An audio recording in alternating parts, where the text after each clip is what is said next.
ایک organized campaign بدقسمتی سے جاری ہے. اب اسے آئیڈینٹیفائی کرنے کی ضرورت ہے. اس کا فائدہ کس کو ہوگا؟ آپ کے خیال میں کون چلا رہا ہے اس کیمپین کو؟ اس وقت تو بظاہر پاکستان تحریک انصاف سے منسلک لوگ ہی چلا رہے ہیں.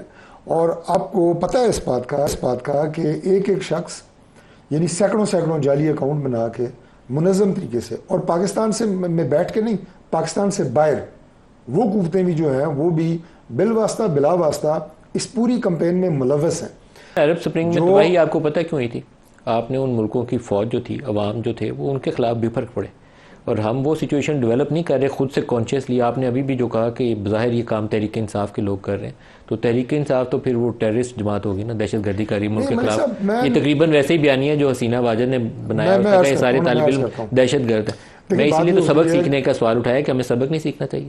میں صرف بات یہ کر رہا ہوں کہ میرے خیال میں اس پہ میں ولید صاحب کو بھی شامل کر لوں. بات کریں، اور اگر کسی کی بھی کوئی پالیسی ہے اس کے حوالے سے کوئی ہم سے کوئی غلطی ہے تنقید کریں. فوج کو جس طرح آپ ٹارگٹ کر رہے ہیں یہ اس ملک کے لیے ٹھیک نہیں ہے، ملک کی داخلی ولید اقبال صاحب